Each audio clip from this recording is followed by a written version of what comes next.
আজ আমি আপনাদেরকে পটলের দোলমাটিতে দেখাবো। দেখুন কিভাবে বানাই। এই যে 500 গ্রাম পটল নিয়েছি। প্রথমে এগুলোকে এই যে এইভাবে পটলগুলোকে চেঁচে নিতে হবে।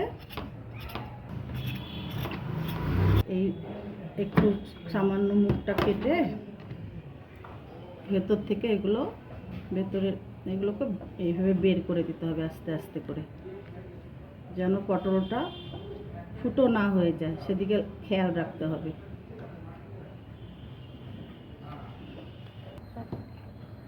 এই যে আমার সবগুলো হয়ে গেল, এইভাবে বের করে নিলাম সবগুলো।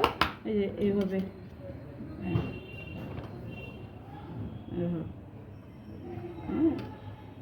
একটাও ফুটো হয়নি, সব একদম সুন্দর রয়েছে। পটলের ভেতরে দেবার জন্য আমি একটা এই যে চিকেন দিয়ে কিমা করে এটার একটা চিকেনটা বানিয়ে নেব ভেতরে পুর ভরবার জন্য। তার সাথে একটু সয়াবিন সিদ্ধ করে রেখেছিলাম, এই সয়াবিনটা আমি একটু দিয়ে দিচ্ছি। পরিমাণ মতো নুন দিয়ে দিলাম, 1 চামচ হলুদের গুঁড়ো দিয়ে দিলাম, কাশ্মীরি লাল লঙ্কার গুঁড়ো দিয়ে দিলাম, কাঁচা লঙ্কা বেটে রেখেছিলাম, এই কাঁচা লঙ্কা বাটা দিয়ে দিচ্ছি 1 চামচ। এই ধনে গুঁড়ো 1 চামচ দিয়ে দিচ্ছি, ধনে গুঁড়ো। আর এই যে পেঁয়াজ কুচি করে রেখেছিলাম, এই পেঁয়াজ কুচিটা ঢেলে দিচ্ছি।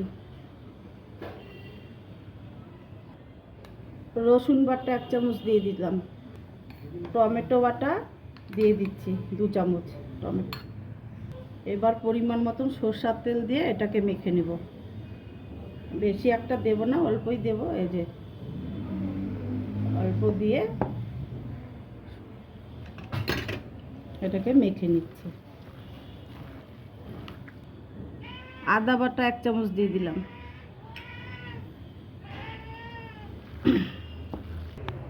কড়াই বসিয়ে দিয়েছি, কড়াই গরম হয়ে গেছে। এবার কড়াইতে আমি তেল দিয়ে দিব। তেল দিয়ে পটলগুলোকে ভেজে নেব।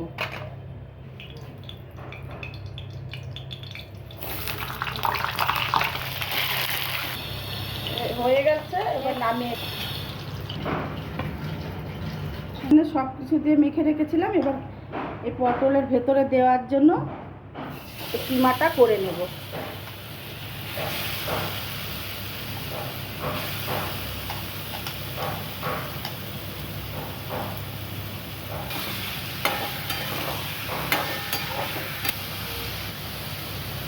এবারে ঢেকে দিচ্ছি, আঁচটা মিডিয়াম ফ্লেমে করবেন। নেড়ে তারপরে নামিয়ে দেবো। পুরটা ঠান্ডা হয়ে গেছে। এবার পটলের ভেতরে ভরে নিচ্ছি, একটা একটা করে সব পটল আমি ভরে নেব এইভাবে।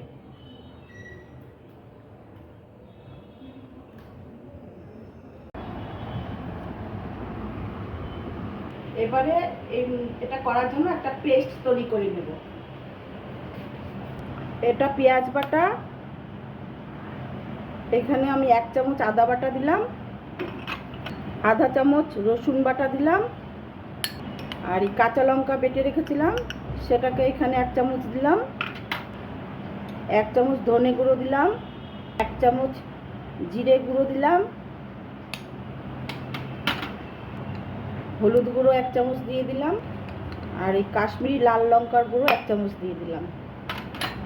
আর টমেটো বেটে রেখেছিলাম, এই টমেটো বাটাটা এখানে দিয়ে দিলাম।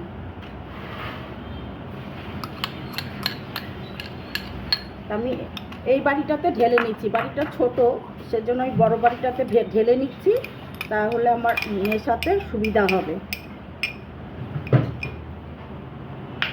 পেস্টটাকে আমি রেডি করে রাখলাম। সামান্য একটু জল দিয়ে দিলাম, জল দিয়ে পেস্টটাকে ঠিক করে রাখছি।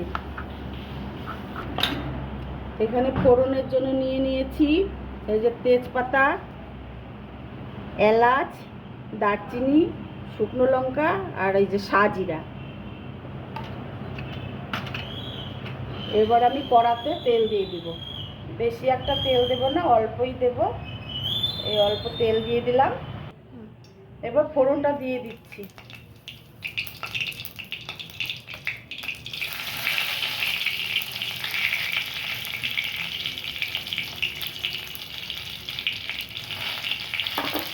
ফোড়নটা সামান্য ভেজে নিচ্ছি। মশলাটা এর মধ্যে ঢেলে দেব।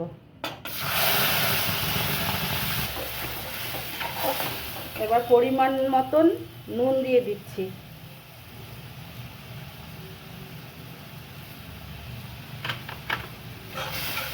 এবার মশলাটাকে ভালো করে কষাতে হবে।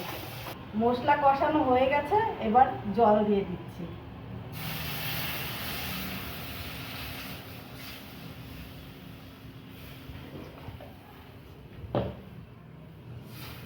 এবার জলটা ফুটে গেলে পটলগুলো দিয়ে দেবো এর মধ্যে। ফুটে গেছে, এবার পটলগুলো দিয়ে দিচ্ছি।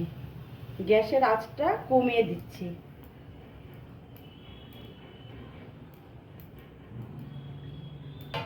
এবারে ঢেকে দিচ্ছি। পটলগুলো যদিও বা ভাজার সময় পটলগুলো সেদ্ধ হয়ে গেছে, আমি বেশিক্ষণ সেদ্ধ করব না, একটু ঢেকে দিলাম। একটু ফুটলে পরে নামিয়ে দেব। আমার রান্না হয়ে গেছে। এবারে একটু গরম মশলা দিয়ে দিচ্ছি, আর এই ধনেপাতা কুচি দিয়ে এবারে এটাকে নামিয়ে নেব।